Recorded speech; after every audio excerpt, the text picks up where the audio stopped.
Hello, everybody, and welcome to the Jew and Gentile podcast. I am your host, Chris Katulka, and with me is none other than the Jewish sage himself, Mr. Steve Herzig. How are you, Steve? I'm great, Chris. How are you? We're back in the podcast room. Back in the room. We had such a great time, live audience. Yeah. I hope we don't have any dead people out there now, but we had a live audience last week, and it was fantastic. It was a great time. I think we had like 60 people that came out. I think you did a little Jewish guilt to get them to come too, didn't you? I tried every anything I had to try to get them to come. Well, you did. Oh, here we go, everybody. Welcome in. It's great to have you back. We are in our podcast room. It's good to be back at the headquarters, but I think we're going to try to go out one more time this year and do a live audience in Lancaster when we do our National Prophecy Conference in Lancaster with our Lancaster friends out there. I think that'll be a good time as well. I look forward to it. Now that we've done it once, we'll tell them, come on, you could beat the group in Winona Lake. We only had a few.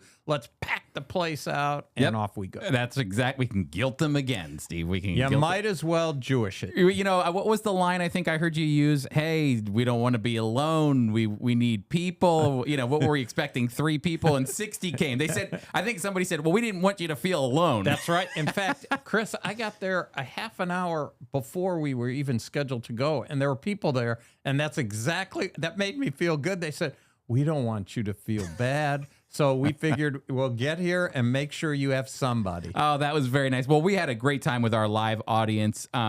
But we're back in the studio. We've got a great show lined up for you. Steve, I'm just looking at our rundown here. We're going to be... I'm glad you're looking at it. I never saw it. Yeah, well, I got one right here. This is about the way we do everything, I know. Isn't it? I have the rundown, and you follow along. I just go wherever you tell me to go. Well, I'm glad that you're along for the ride, but we have a great show lined up. I believe today we're wrapping up our series on the 7 signs. This is the 7th sign that that John writes what Jesus did. 7 signs. He did more than 7, but John chose 7 for a particular purpose, to prove, to demonstrate, to show that Jesus is who he said he is according to the scriptures. That's right. And we've been going through the book of John, looking at various signs. And so today we're going to be wrapping up that series.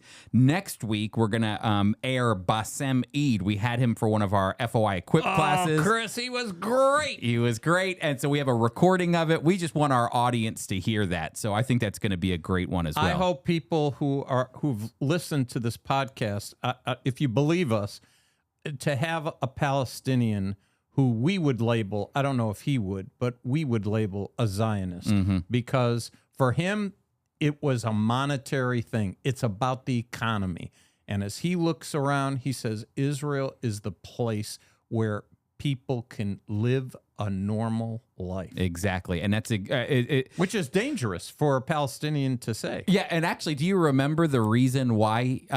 He has a connection. He has a connection, but you got to listen next week to find out where that connection comes from. It's not what you know, it's who you know. Exactly. So anyway, we're going to have Bassem on next week. I'll open and close that, but we're going to give that whole time to Bassem during the podcast. If you were there for our FOI Equip, he was a part of the FOI Equip first guest lecture series that we had, which was fantastic, and I know that we'll have some more guest lecture series in the future. Well, who's coming for our Equip courses? I know next week is food, glorious food. I just emailed everybody, Steve, that's on our mailing list for our upcoming FOI Equip classes, and I wrote, do you like food? Are you a foodie? Do you like embracing culture through food? And I wrote, are you just hungry? Did you write food 7 times? You were the one that taught me. You got to say it 7 times for the people to remember. 7 times is the key number for people to remember. Food. And so that's Paula Koren, our ministry representative in Flagstaff, Arizona. She has a fantastic ministry where she ministers to the Jewish community in Flagstaff through a kosher kitchen that she runs. And so she's going to be bringing all of the gifts and, resources and sharing about Jewish food and why it means so much to her, cooking. And she says, Chris, I love the Food Network. I've been preparing for this like I'm Bobby Flay or something, I am going to be there next Thursday. That's all I could tell you. So if you're listening and you like food, you're a foodie, And even if you're not a foodie, it's a great historical study because food plays a big role in Jewish culture and customs, Steve. Food plays an immense role. I mean, usually we're in trouble. God sends a solution somehow, some way, and then we celebrate with food. You eat. That we eat. The only one that Passover. I can think of, not Yom Kippur. Yeah. Yom Kippur, you fast. Every other one, what am I eating? Yep. Then you ask, why are we eating this? What are we celebrating? That's right. And so it plays a big role in the culture, the customs. It's even, the thing that's funny to me is God makes a law to keep kosher. But it's amazing how the Jewish community, that plays a big role in the type of food that you eat and what makes the culture of the food that Paul is going to be talking about, because there were standards as to what they could eat, but they also didn't want to sacrifice taste. 100%. And food's very, very important. And what's funny is how, and maybe some of our listeners have stories. Everybody's got a story of a Jewish person they knew or know, or they work with them or whatever. And I meet them all the time, and they say, oh, yeah, I had a Jewish friend. They kept kosher. But when he came to work, he said, don't tell my wife. I'm going to eat the other white meat. The pork. Oh, that's good. I have a story of one of my trips to Israel. I don't know how it happened, but the guide is taking us. We're going to kibbutz. Okay, that's part of the trip so that people see what a kibbutz is. But it's Shabbat. So it's not a religious kibbutz. And the line is like backed up. It was at least a half an hour wait. And we're in line. I said, what's going on?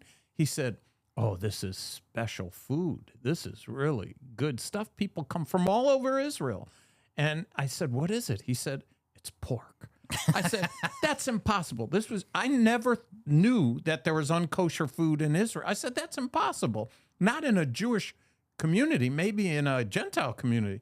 He said, oh, no. He said, the rule is that the pig cannot touch soil. No pig can touch soil. Therefore, you're not going to have any pigs. So this group from Czechoslovakia poured concrete, and the pigs have never touched the ground. Is that that's what they stand on, the concrete? They stand so they're on not touching the soil. Cannot touch the soil. That's what he told me. Oh, that and is you amazing. should have seen the line. There was the other white meat. I don't know how many pigs went down. I remember when we were doing our volunteer work in Israel years ago, when Shabbat would come, the grocery store would shut down, and you had to get there by probably 3 or 4, and then it all closed. On Friday nights. But if you missed something, there was this one grocery store. It was a Russian grocery store, which was very secular. Russia's very secular. The Russians coming into Israel were very secular, and so that's where you get your pork. That's where you get your bacon. That's where you go on Saturday morning when you need to get some milk or whatever. So there's the Russian place, and then there's all the other grocery stores that close down on Friday. So I thought that was kind of interesting. Well, all this to say, we're looking forward to Paula. That's right. See, we could talk about kosher food all day long. All right. Well, listen, if you have not registered yet for Paula's class, you can go to foiequip.org. Again, that's foiequip.org. And you can register for Paula's class and all of the classes that we have lined up for you this fall. I want you to, again, go to foiequip.org. Okay, Steve, so we are wrapping up our series on John and the 7 signs. We were talking about this. The Jewish people were always looking for a sign. And granted, God gave them signs throughout the Old Testament. So the question that we have to talk about the hard issue here. The question they're asking is not a bad, show me a sign. Elijah received a sign. I mean, God came down and consumed the altar. God showed the prophets of Baal, I am the one true God. A sign came down, consumed the bull, consumed the altar, and God won. The very presence of God leading Israel through the dry ground, or splitting the waters, is a sign of him delivering his people. The 10 plagues are a sign. There are signs from God all throughout the Old Testament. Why was it wrong for the Jewish people to ask Jesus for a sign? Jesus is God. Why is it wrong to ask? I don't think it's wrong for them to ask for a sign. I think you're right. I think what you just said, Look at Exodus. They had 10. Then they go on dry ground. And when they get into the wilderness, Moses goes up. And while he's going up, they forgot about all that. And so he comes down pretty angry. And here's what he says. Who is on the Lord's side? Mm-hmm. Think of that question, Chris. Wait, Moses, you've been with us the whole time. There's 600,000 men with their kids and all that, wives, and you're asking who's on the Lord's side? We've just gone through dry ground through the Dead Sea. We had 10 plagues. Of course we're on the Lord's side. Well, you know what the text says? One tribe out of 12, Chris. Yeah. One tribe. I tell this to Jewish people and Gentile people who would both agree when you talk to, oh, yeah, the Jewish people are God's chosen people. Yeah. Well, they sure didn't act like God's chosen people. One tribe. And what do you remember what God told Moses to do? What he asked? He had to slaughter. They were to go throughout the tribes and kill. The priests killed 3,000 people. Mm-hmm. And there weren't any Gentiles amongst those 3,000 that I know of. Yep. I know there were strangers, but that killed 3,000 people. Now, fast forward. And that's actually where the transition for the Levites come into play, because it was all the original intent of God's plan for the priestly service was to be the firstborn of every family from every tribe. So, I'm a firstborn. So that means no matter what tribe I'm in, whether I'm Levi or whether I'm Asher or whether I'm Dan, if I'm firstborn, I'm going into service to serve the Lord. But it was Levi who took the Lord's side after the bull incident, and that is what made them. God separated them for the entire tribe for the purpose of serving Israel. That's right. So there were 3,000 who said, yes, we will serve the Lord. You gave the example of Elijah. So Elijah killed the prophets of Baal, and then he runs for his life from one woman. Yep. No problem with the false prophets. Those we could take care of. But the one woman, he runs. And what does he say? He says, Lord, I'm the only one. Yeah, I'm all alone. Was he the only one? No, he wasn't. God reserved a remnant for him. 7,000. Whenever people read, I've read that in churches, 7,000. Oh, yeah, 7,000. That's not many at all. Yeah, compared to the entire nation. The entire nation numbered in the millions, however many there were. 7,000 only tells us what told us about the tribe of Levi, what tells us about this. There's only a minority of people. It's always that way, whether you're Gentile or Jewish. It's the heart, Chris. Mm-hmm. It's the heart that is willing to be humble and say, hey, this is the text. Here's what it says. We believe. It's only a remnant. It's only, and that's an important reminder for us as Christians, because sometimes I think we want, and it's true, we want everyone to come to know the Lord. Absolutely. Everybody. Whosoever will. But it's funny because Jesus is the one who says narrow is the way. Everybody else is going to the wide gate. Narrow is the way, He knew his people. He knew. That's right. But it's a good question, because it can often seem like asking for a sign is a bad thing, but really it comes down to, why are they asking for a sign? Were they just tempting Jesus, or were they really looking for a sign? Right. That's the question. If you're not going to believe, then it was like years ago, there was a politician in our country who said to another country, if you go past this line, then you're going to see our reaction. And so they went past the line. And then he said, well, if you go past this line and then that line, you have to, you say what you mean, and you mean what you say. God does that. The signs that are given by John under the inspiration of Scripture, these are designed to demonstrate who Jesus is. Mm-hmm. And so if you have eyes to see and ears to hear, you can see it and hear it, reading it. But at the time that Jesus was alive, they saw it. Yeah. They experienced it. Can you imagine getting that fish and that bread and seeing that little boy who didn't eat his lunch and saved it? Remember we talked about that? Feeding of the 5,000. And watching all the other people eat, and you don't believe? Yeah.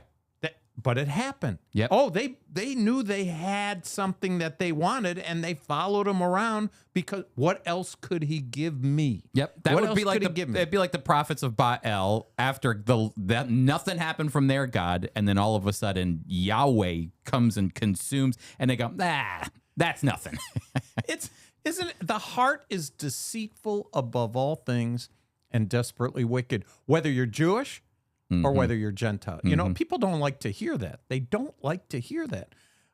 Well, God tells us that. Yep. All right. So we're moving into Lazarus, Steve. So let's start off about this last sign that we're seeing here, because this is an important sign. Chris, this is the pièce de résistance of the 7 signs. This is it. The text in chapter 11 says, now a certain man was sick. Well, you know he's Jewish. We're all sick, all of it. You're just talking about being sick this morning. That's right. That's right. We always have something. I said to you, you said, I don't feel that great. I'm off my game. I know, but then I said, how's Alice, who, is your wife? German. She's tough. She's doing better than just I fine. am. That's yeah, right. she's doing Quit fine. complaining. That's right. That's right.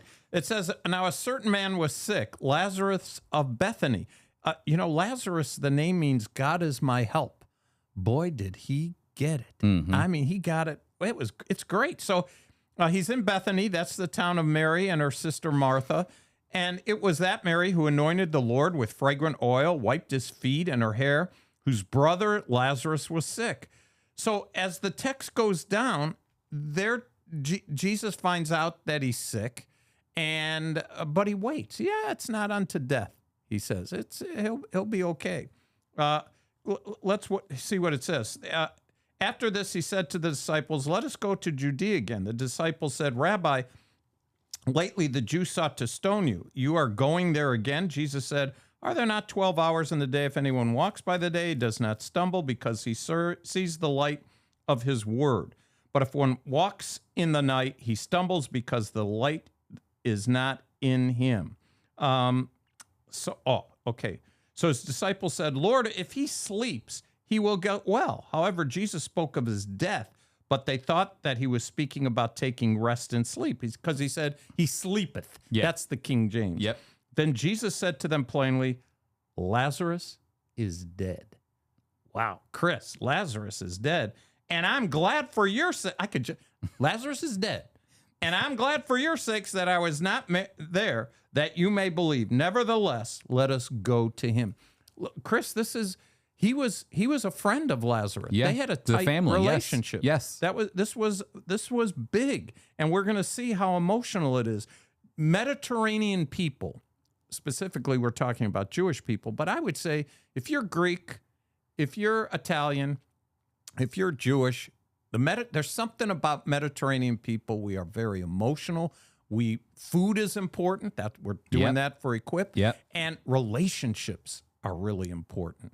And so here, Lazarus dies, but Jesus allowed him to die for a purpose. All these signs were for a purpose. There's an interesting connection between the entire Gospel of John, in my opinion, Steve, and Daniel, the prophet.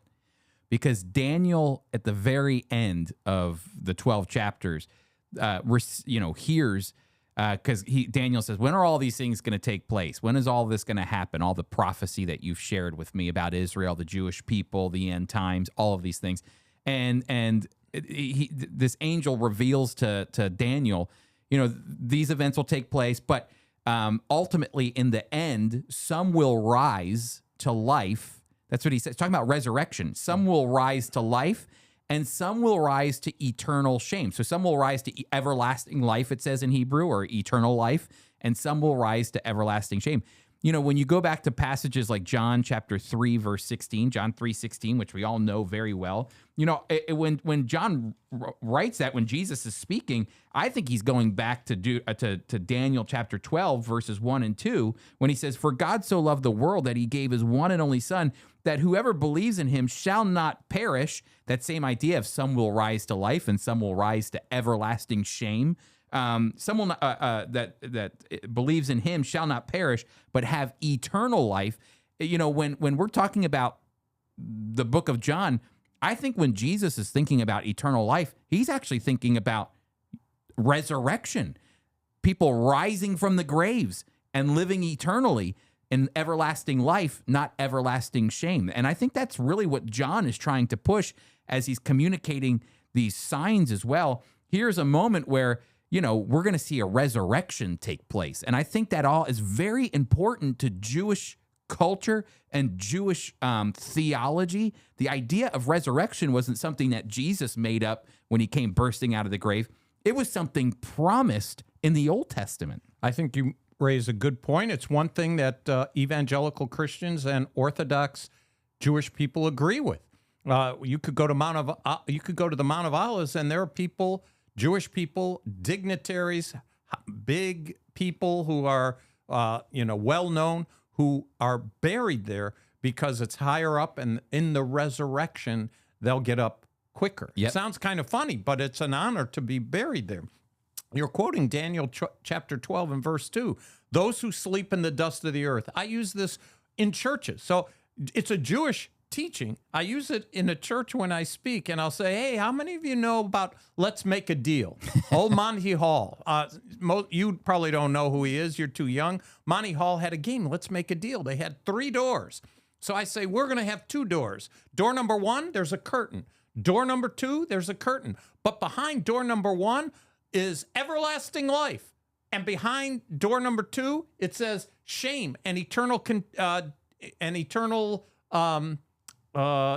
separation. Those to shame and everlasting contempt. I've told you I'm a little off here. Okay. You're doing good. So which one do you want? Which one do you want? Hey, Monty, I want everlasting life. Don't give me shame and everlasting contempt. That's I'm right. not into that. And that's Jewish. That is all Jewish. And John is written by John, who's Jewish. Yep. He's talking about the Jewish Messiah, who's taking the teaching that you just described and talking about resurrection, eternal life. And now Lazarus is dead. This is bad. This is death to this day is bad. Your loved ones, your father, your brother, your sister, your mother. It's bad. Lazarus is dead, but Jesus allowed it to happen. He was challenged. You could have saved him. He could have saved him, but he wanted to do something better for a higher purpose. Not just for the people there who would ultimately believe. There were people who believed after that sign, but also for us today. And so that's what happens. Lazarus dies, and now we're going to move into this moment where Jesus begins to comfort the family through a sign. He's going to use this moment, like you said, to reveal that he is the one capable of bringing the dead back to life. And that, to me, is amazing. It's an amazing sign. Well, we know from other Gospels that Jesus raised the dead, Jairus' daughter, and Lazarus here. And so the raising from the dead is a biggie, Chris. I mean, it's big. And he's been in the tomb for 4 days. That's what it says in verse 17. On his arrival, when Jesus comes to the tomb, Jesus found that Lazarus had already been in the tomb for 4 days. I love the 2 words. He stinketh. Yeah.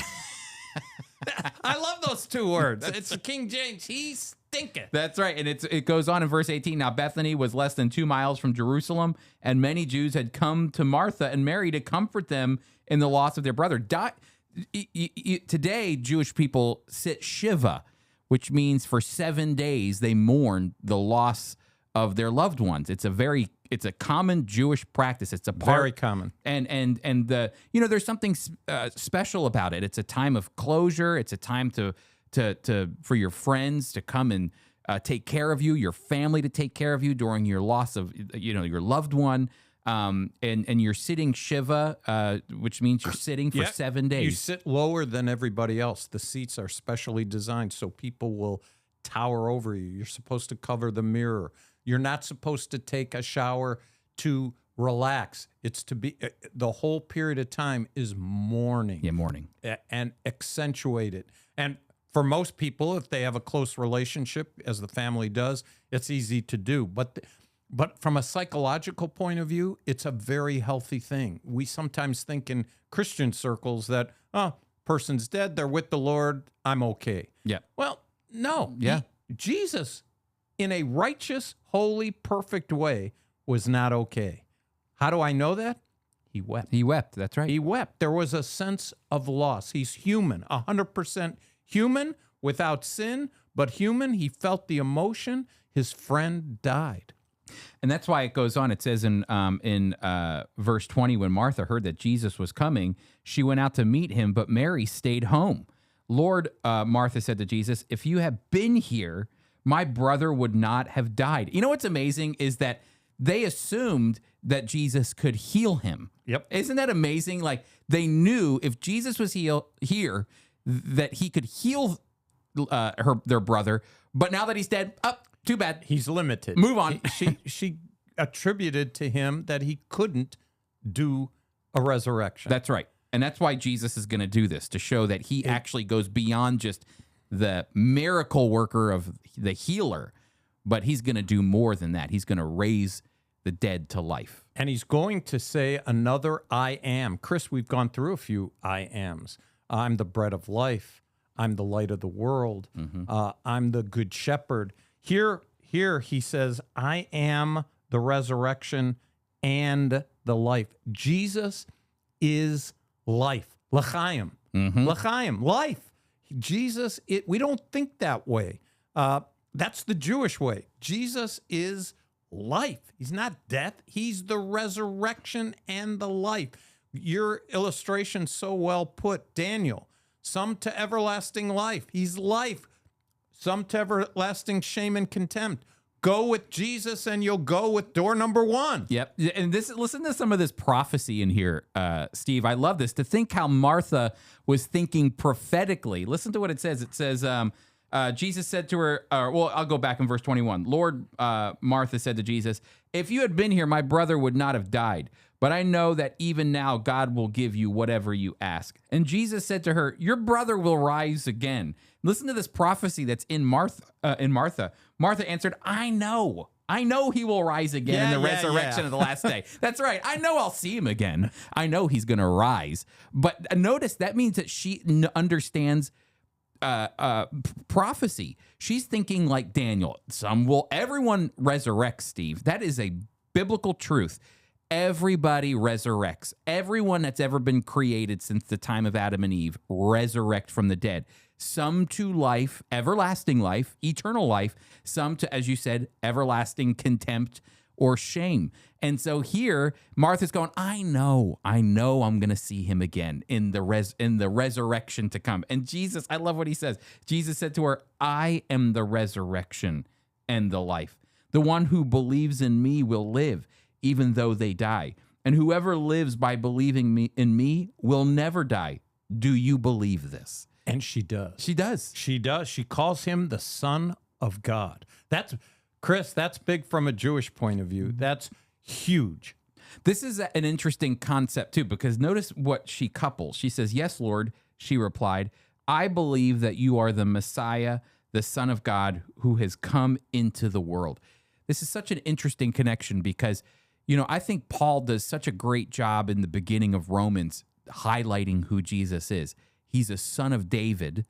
He had to come from royal lineage that goes from David back to Judah, that whole connection. But then he also connects Jesus's divinity to being a son of God as well. And there's this beautiful picture of Jesus's royalty, his humanity. You're the Messiah. The Messiah is a king. You're the king of Israel. And you're also the Son of God. She was linking the divinity of Jesus with the royalty and humanity of Jesus all in one. And like you said, this is the stumbling block for most Jewish people. It's big, but it wasn't for her because she believed. Verse 28, after she had said this, she went back and called her sister Mary aside. The teacher is here, she said, and is asking for you. And when Mary heard this, she got up quickly and went to him. Now, Jesus had not yet entered the village, but was still at a place where Martha had met him. And when the Jews who had been with Mary in the house comforting her noticed how quickly she got up and went out, they followed her, supposing she was going to the tomb to mourn there. When Mary reached the place where Jesus saw him, she fell at his feet and said, Lord, if Steve, I love this. She's complaining too. Of Lord, course, we always kvetch. You gotta have a kvetch there. I've already heard this, Mary. It's kind of your fault, you know? It's your fault he's dead. Isn't that great? Jesus comes, it's your fault. Jesus, you could have done better. And look, I say this with respect. He probably said, it's off record, it's always my fault. Yeah. Everything is my fault. That's right. But I'm going to make it better. That's right. I feel like I'm listening to my kids whenever something goes wrong. If I don't hear it, I'll hear it 4 times from each kid independently. It's your fault. When Mary reached the place where Jesus had saw him, she fell at his feet and said, Lord, if you had been here, my brother would not have died. And when Jesus saw her weeping and the Jews who had come along with her also weeping, he was deeply moved in the spirit and troubled. Where have you laid him? He asked. Come and see, Lord. And verse 35, as you said, Jesus wept. It's amazing that Jesus knows he's going to resurrect. Jesus is here to show a sign. But like you said, Steve, he wept even knowing that he's going to resurrect. Because which is, again, he took the journey to death. That's right. He took the journey to death. And we know people in Christ who die. And we know we'll see them again. We talk about it at a funeral service and believe it, just like they did. But it doesn't take the pain away. No. There's pain, and we need to. There's loneliness. There's separation, and that's what Jesus felt. And the whole atmosphere was one where you're swept up in the emotion. This isn't a counseling moment or anything, but it's go ahead, Chris. Well, I was just going to say, my father died when I was young, and it's the greatest form of counseling to me, Steve, was when people didn't have anything to say, but they just kind of hugged me and they wept too. And I didn't need theology. I knew my father placed his faith in the Lord Jesus. I knew I'd see him again. I knew that he would resurrect from the dead in the future into eternal life. I know all that stuff. But the reality was, having people mourn with me was the real sense of comfort that I felt in the process of how God was going to, the grieving process and all of that. I still grieve to this very day.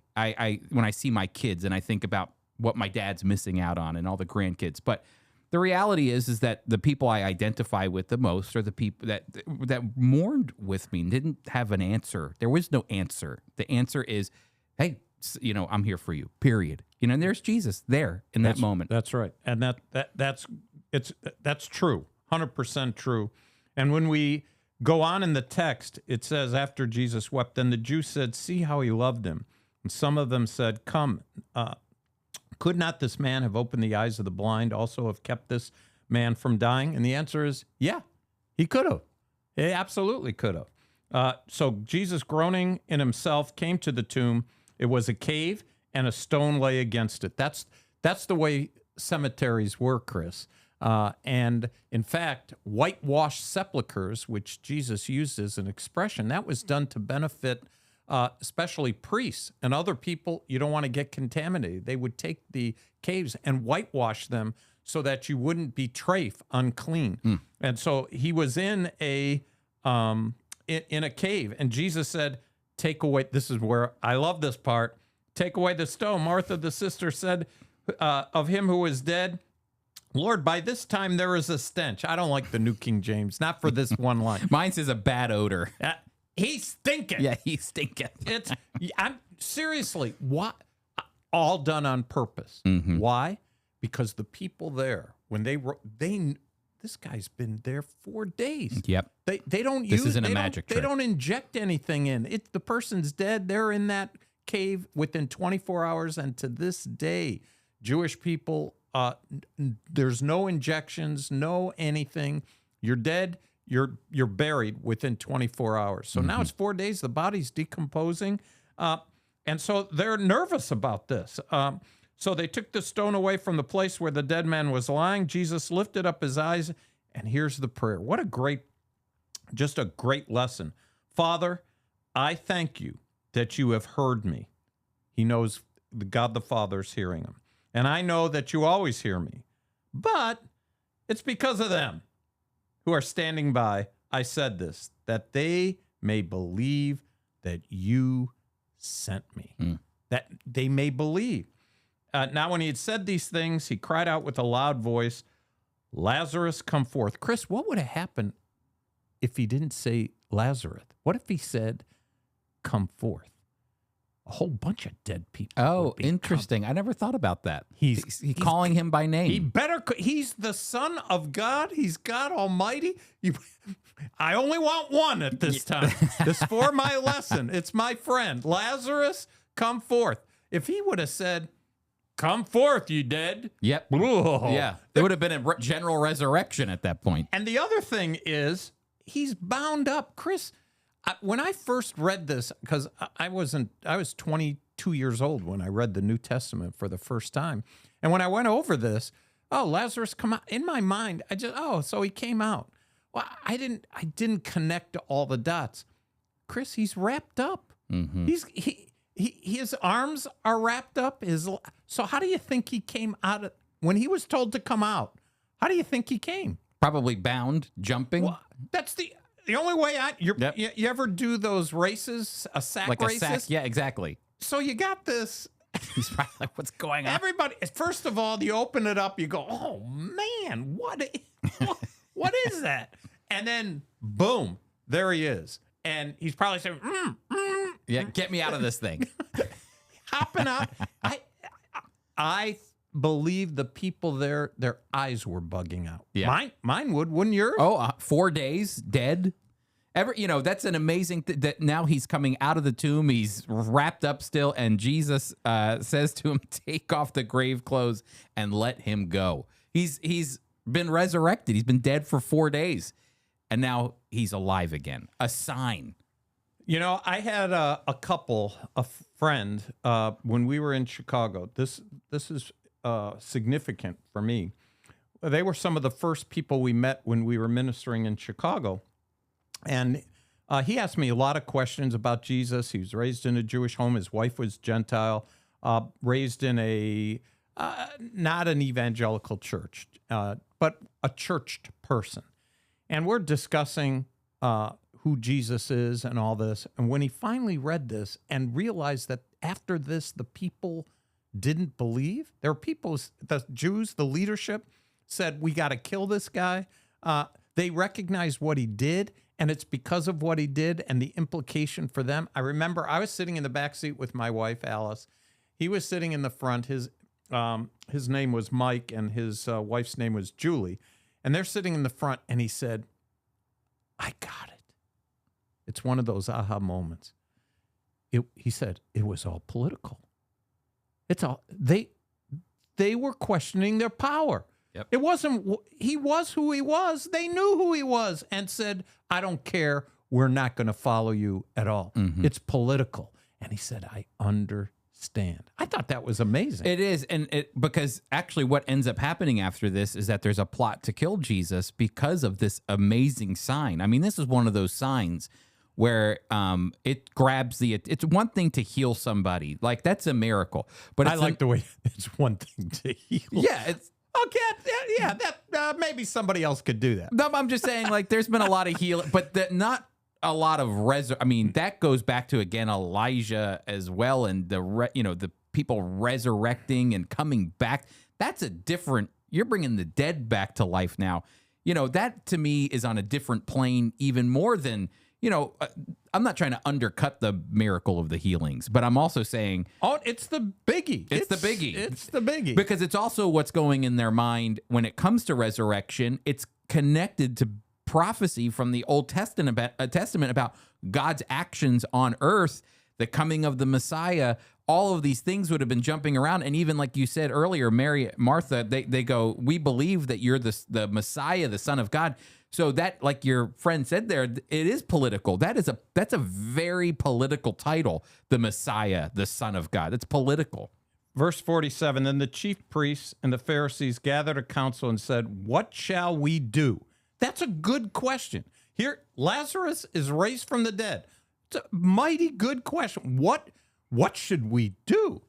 Well, the answer to that, for this man works many signs. If we let him alone like this, everyone will believe. Yeah, God Think- forbid. If they let him alone, everyone will believe. They're right. That is when you think about that. It is 100%. If we let him alone, they're going to believe. That's right. Jesus, if he didn't die, they're saying at least, this will build momentum. He'll keep doing these things, and more people are going to believe, and we'll be out of business. But the point, they got the message. They actually are looking at Isaiah 53. He was wounded for our transgressions, bruised for our iniquities. The chastisement of our peace was upon him. Now, this isn't talking about, he hasn't been crucified yet, but if they let him alone, everyone will believe. And Steve, this is the seventh sign, Lazarus being raised from the dead. But you and I were talking. There's actually a bonus sign. Chris, we're going to do a bonus, not next week because we have our special guest next week, but 7 signs. That was the title of this podcast when we first started. And Lazarus, this is the pièce de résistance of the 7 signs. Of the 7 signs. But there's one coming. There is one that John comes at the end, and that is the resurrection of the Lord Jesus Christ. That's right. That's a big one. And Slam dunk. We have to talk about that. We are. So that's going to be the 8th sign. That's We're right. going to turn it into a Hanukkah. I wish we could say I wish we could say it's like a free gift that we're giving everybody, but this whole thing is free. So and it's no bonus. It's in the text. That's right. But we legitimately, these are 7 signs given to the people, but the 8th sign is given to everyone. Okay, so you're going to have to come back. We're going to have Basem Eid next week, and then we're going to come back, Steve, and we'll do our 8th sign, the bonus sign, the best sign, I would say, of all of them. The best Praise sign. God for the resurrection. That's right. And so, Lazarus is giving us a small picture of the resurrection, and Jesus is going to show us really the heartbeat of what resurrection's all about. That a promise. I always remind people, Jesus didn't invent resurrection. It's an Old Testament prophetic hope that the Jewish people, as you saw Martha say, "Oh, I know my brother. I know I'll see him in the resurrection to come." No. That's something that goes back to the Old Testament. Jesus, he's the first one the first fruits of the resurrection, as Paul says. That is a biggie. That goes back to Leviticus. Exactly. So it'll all tie in together. We've Steve. done it before. We've done it before. All right, everybody. Well, not next week, but the following week, we'll continue our study, our 8th sign, our bonus sign. Steve, let's talk about what's happening in the news. Well, Chris, I was really glad you didn't show me the schedule for the podcast, and I got the news late. But I really like. Were these picked by Laura or by you? These ones, Laura has a few good ones I was going to do next week, but these were from me. Okay, so these are Chris's. Zelensky's wife to Israeli TV, quote, "Your resilience serves as an example for us." Chris, this is great. This is Olena Zelenska, the wife of Ukrainian President Volodymyr Zelensky. She was on Israeli TV. And since this was yours, there's all kinds of quotes I have, but I'd like you to do it if you're ready. If not, I'll do it. No, you go ahead because I have the next one lined up for All right, then I'll do this one. Here's what she said. "It's not an exaggeration to say that Israel's past experience inspires the citizens of Ukraine." She also said, "We see the Israeli strength and power of resilience in the difficult situation Israel has been in for many years. Your resilience serves as an example for us," she said in the interview, which was conducted through a remote video connection. Speaking about Israeli assistance to Ukraine, which was overwhelmingly limited to humanitarian aid. Chris, Israel is trying to play politics, I think, for their own benefit. Mm-hmm. They want to help the Ukrainians. They feel for them. They are with them. But they also want to try to maintain some sort of relationship with Russia. And so the aid that she's speaking about, some would like to see military aid, but this is strictly humanitarian aid. Yeah, that's right. And I think it's important for people to know that one of the largest groups of people in Israel are Russian Jews. And Russian is a very common language in Israel as well. So, there is a relationship that's been there for a long time, but I do think that relationship was squandered over, since Putin went into Ukraine and started calling Zelensky, who's a Jewish man himself, a Nazi. But what's interesting to me is I love how she connected the history of Israel and the Jewish people to Ukraine's plight right now, because really it is true. Think about it. Ukraine sits right next to Russia. And they're dealing with an enemy. When Israel was founded in 1948, they were the underdog. They were outnumbered 10-1. All of the nations surrounding them hated them, and you could say almost the same thing about Ukraine. Belarus is in line with Russia. And so almost completely surrounded, not quite. Poland's there. Other than Poland, that's right. And Romania. But there's a lot of countries that are surrounding them. And Israel's history is a example of resilience and the fact that God was on their side. And so I love that she's tapping into that historical component to try to win the hearts of the Israelis. We identify with you right now. So. And according to the article, one of the areas that Israel is really helping them, it says, according to estimates from the Ukrainian Health Ministry, 15 million Ukrainian citizens will need help in the area of mental health. And so we had no time to waste. We needed to start acting immediately. And so they are getting training from Israelis.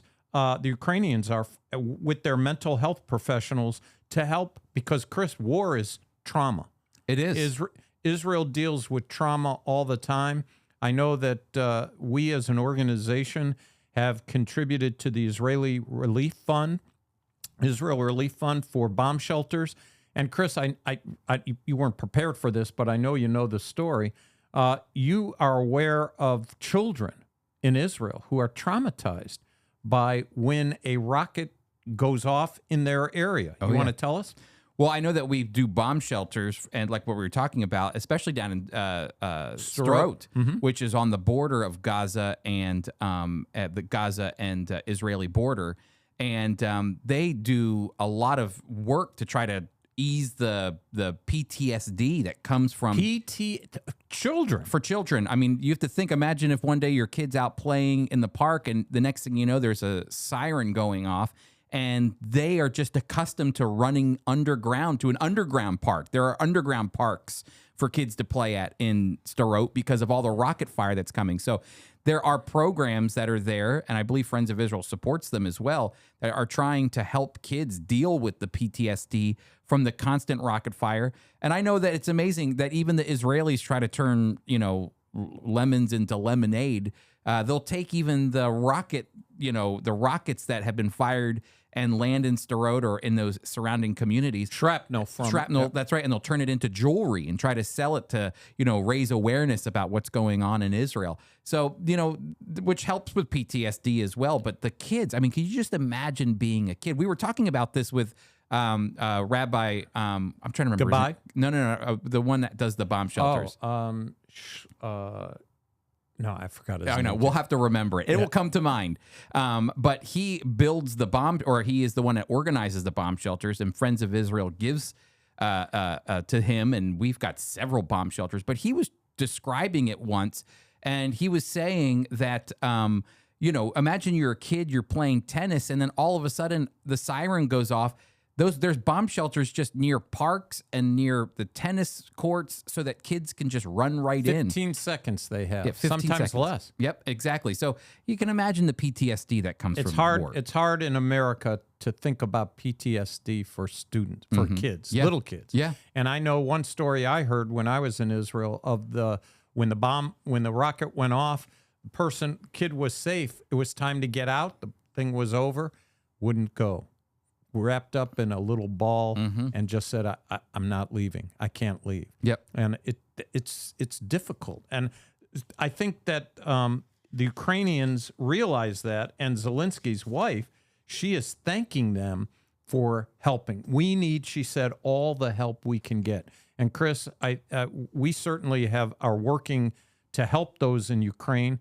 But I think one of the ways our listeners can help is just continue to pray for the Ukrainians, Pray for Friends of Israel workers who are bringing in food and clothing and everyday needs.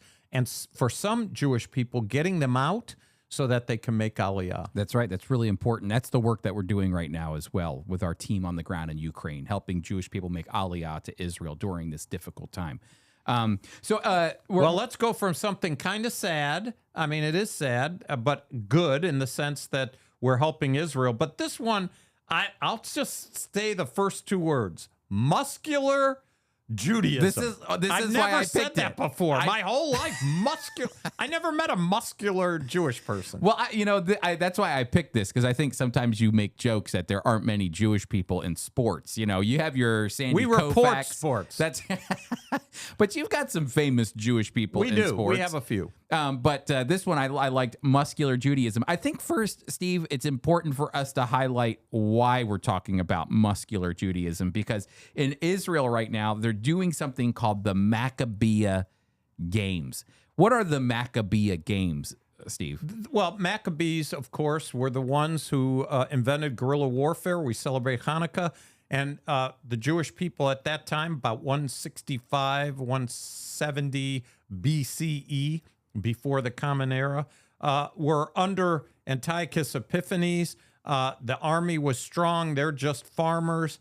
But it was under the Maccabees. I guess they were the first muscular. That's right. They were the first ones, and they rebelled against them. They fought them. The guerrilla warfare hit and left and empowered the people to resist Antiochus and his soldiers, to ultimately take back the temple and rededicate the temple.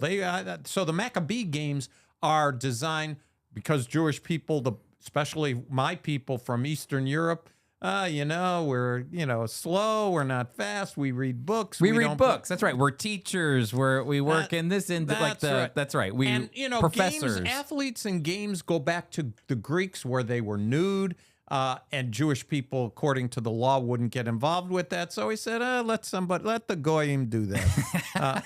But the Maccabees were the ones who said historically, we're going to stand up. That's right. And so Israel has been very prominent and moving on up, if you will, as a small country. Only started in 1948, but participates in the Olympics. But this particular Muscular Judaism actually comes from Max Nordau, who's a Zionist leader of the past, the late 1800s, and he said, quote, "We must think of creating once again a Jewry of muscles." I love that. That's the way that the article starts, but it's all about the fact that weightlifting was brought back into the Maccabea Games after 3 decades. So Jewish competitors from all around the world who specialize in weightlifting flew to Israel, and this is where they partake. And it's kind of its own Jewish Olympics. That's what's going. Jewish Olympics. But you're going to have this for people, they'll be able to link to it. Yep. And see those pictures. Look at those guys straining. Yeah, they're working hard. They're working hard. And ladies, by the way. That's right. But it's interesting because the idea of the Maccabea Games, it's not just the Maccabees, which are basically the Jewish Olympics, where Jewish people, like I said, from all over the world fly to Israel. And they participate in more than just weightlifting. They run, they do swimming. I mean, it's basically like the Olympics. But Steve, it's also funny too, because most of the teams in Israel are called the Maccabees or the Maccabees, so there's always a Maccabee team. There's a Maccabee soccer team. There's a Maccabee, teams all over the place, basketball team. The Maccabees, I mean, everybody wants to be a Maccabee. That's the point. The Maccabees are the Yankees of Israel. That's exactly right. There's a Maccabee Tel Aviv, a Maccabee Jerusalem, a Maccabee, everybody wants to be a Maccabee. That's right. That's right. Anyway, that's a really interesting article as well that we've linked in our show notes for you to kind of get a history, not only of the weightlifting competition that's taking place. After 30 years, it was added back. I wonder why they had to I don't know why they canceled it, but they brought it back after 30 years. So maybe they didn't have enough people to do it. Who knows? Who knows? But Max Nordau wanted a muscular Jewry, which I love that. 17 women and 21 men. I don't know. I've tried. Have you ever done weights? A little bit. You're more Jewish than you think. I've done weights a little bit, and I say to myself when I was younger and doing it, I said, why am I doing this? It hurts. Well, I prefer lifting weights to run. You know, when you see people run, I don't know if you're a runner, but I see people running, and I always go, I wish I could do that. So I'll start running, and then I'll think, I hate this. Why am I running? Where am I running to? You know, what's just a circle. Yeah. Where weightlifting, at least you're doing something. I'm doing something. It's not. I hate running with a passion. But anyway, that's a whole different story. I would not make it in the Maccabee games. I can promise you that much. All right, Steve, here we go. Here we go. We got a good one. Steve and I talked about this. You asked me before we started. We're doing John chapter 11, raising up of Lazarus. I'm sure Lazarus and his family said, what a mechaya. Mechaya, our Yiddish word of the day. Mechaya. Steve, what is a mechaya? Well, let me answer that question with what you do rather than a definite. You give the definition. When you first asked me and I told you mechaya, you said, what's it mean? I said, Chris, it's 95 degrees outside, 100% humidity, and you walk into an air-conditioned room. The first thing you say is, what a mechaya. This is great. So I go online to look up the proper definition. I see this great article, which I'm going to highlight in a moment. But literally, when it's talking about mechaya, after Steve told me about the air conditioning, it says, if you walk into an air-conditioned room or taste ice water on a hot day, you might go, what a mechaya. Absolutely. Great word. Have you ever gone to somebody's house and it's hot? They have air conditioning and they don't use it. That's my not mother a does it. I'll walk into her apartment and look, she's 98 years old. Whatever's been working has done very well. But you walk in, you move your shirt like this, and you say, Mom, could you put on the air conditioning? And then when she does, you say, what a mechaya. Well, you do that to me, too. When you come into my office, you always go... your place is like a schwitz. It's a schwitz. That's right. Mine's a schwitz, but when I turn on the AC, it becomes a mechaya. Yeah, Chris has a schwitz, which is a steam bath. I prefer it hot. And he likes hot. You know, I like it. That's a mechaya to me, is when I don't have to bundle up. So, but mechaya, the technical definition is pleasure, enjoyment. But Steve, I thought this was interesting. The word mechaya derives from the Hebrew word chai, which means life. In Yiddish, the word has numerous other uses. Something delicious, delightful, or enjoyable is okay, help me here. Mechayedik. I don't know if I should be saying that. I don't. That's what it says on here. I believe you. I don't know what that is. I know Tevye sang l'chaim. L'chaim, which that's right. is to life. That's right. And so mechaya is life. And who brought life to Lazarus?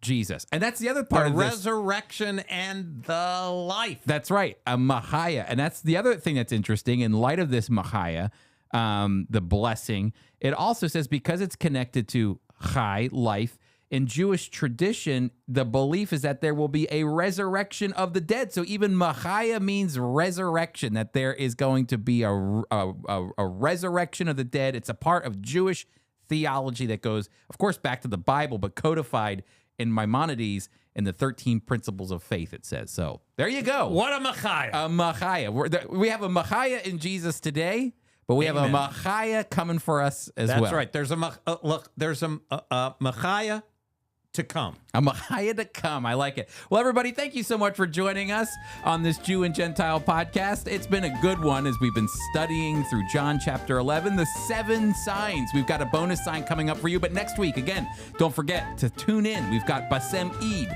who will be talking about what it's like being a Palestinian who actually believes Israel is very, very important, not only in the world, but also in the Middle East. So you want to be sure to join us there. Go to FOI Equip, will you? Please go to FOI Equip and register for our classes that we have lined up for you this fall. We've got Paula Koren coming up in August. We'll see you soon, and have a great one.